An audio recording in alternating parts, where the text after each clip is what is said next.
Ji question number 39 the half life of a radioactive isotope is 2.5 minutes.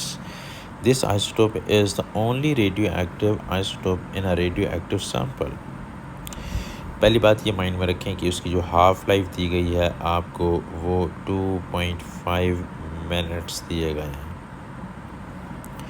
आपसे वो पूछना चाह रहा है कि टाइम t इक्वल्स टू 0 से लेकर 7.5 मिनट्स तक की बात करें तो उस वक्त वो कह रहा है कि जो उसका मास है आइसोटोप का वो डिक्रीज़ हो गया, डिक्रीजेस बाय 70 माइक्रोग्राम्स।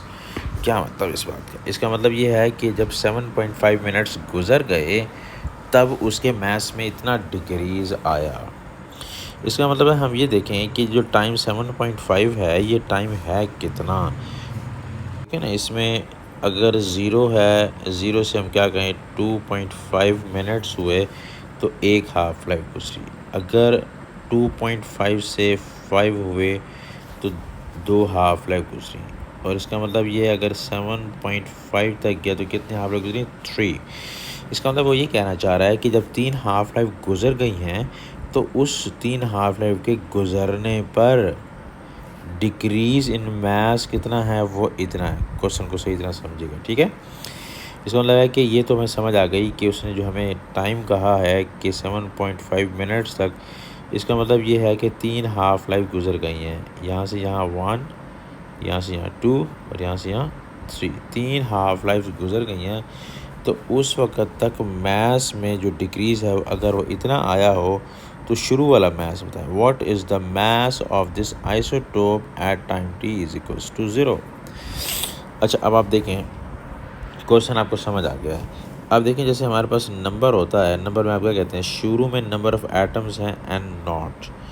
अगर एक हाफ लाइफ गुजर जाए तो हम क्या लिखते हैं, n नॉट बाय 2 लिखते हैं। अगर 2 हाफ लाइफ गुजर जाए तो आप लिखते हैं n not multiply by 1/2 multiply by 1/2। Answer कितना आ गया, n नॉट बाय 4 आ गया। अगर 3 हाफ लाइफ गुजर जाएँ तो आप क्या लिखेंगे, n not multiply by 1/2 multiply by 1/2 multiply by 1/2। तो आंसर कितना आ गया, n नॉट बाय 8 आ गया हमारे पास। इसका मतलब ये है कि शुरू में कितना नंबर था, n नॉट। 3 हाफ लाइफ के बाद बच जाने वाले नंबर कितना है, n नॉट बाय 8। ये इंपॉर्टेंट पॉइंट है, ज़रा ध्यान समझना है। स्टार्टिंग में ये थे, 3 हाफ लाइफ गुजर जाने के बाद ये बचे हुए हैं। तो ख़र्च कितने हुए, मिसाल के तौर पर आपके पास क्या है, 1000 रुपीज़ हों। अगर आप शुरू में आपके पास 1000 रुपीज़ हों और आपके पास बच जाएँ कितने, 700 बच जाएँ, तो आपसे पूछा जाए कि अब आपने ख़र्च कितने किए, तो आप क्या कहेंगे, शुरू वाले में से जो बच जाने वाले हैं वो माइनस करेंगे तो आपके पास वो मिलेंगे जितना डिक्रीज़ आया। कितना डिक्रीज़ आया या कितने खर्च हो गए, 300। इसी एग्ज़ाम्पल को यहाँ फिट करते हैं।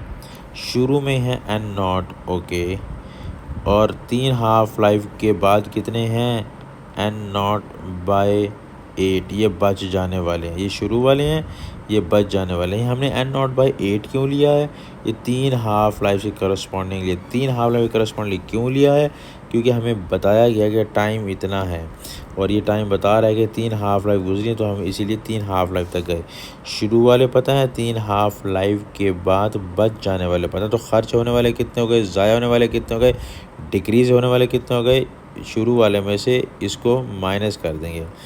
तो हमारे पास आंसर कितना है, उसने खुद बताया हुआ है कि इतना डिक्रीज़ आया। कितना डिक्रीज़ आया मैथ्स के लिहाज से, 70 माइक्रोग्राम का डिक्रीज़ आया। अब हम क्या करने जा रहे हैं, अब हमें क्या निकालना है, हमें ये तो समझ आ गई, हमने n नॉट निकालना है क्योंकि उसने कहा टाइम t इक्वल्स टू 0 पर मास कितना था वो निकालना है। तो इसका मतलब क्या होगा कि हमने n नॉट निकालना है। बस हमने क्या मैथमेटिक्स सिंपल यूज़ करनी है। n नॉट को सब्जेक्ट बनाते हैं, 1 - 1/8 इज इक्वल्स टू 70। तो नेक्स्ट स्टेप में क्या करें, आप इसमें एलसीएम ले लें, ये 8 आ जाएगा तो 8 - 1 आ जाएगा इज इक्वल्स टू 70 आ गया। नेक्स्ट स्टेप में क्या करें, n नॉट और 8 - 1 कितना हुआ, 7 divided by 8 is equals to 70।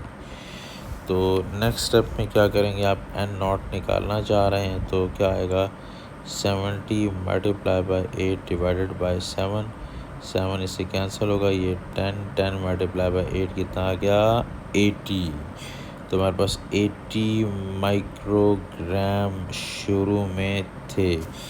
देखते हैं जी ऑप्शन कौन सी बन रही है, बी ऑप्शन बन रही है जी। ठीक हो गया, B option is the correct option.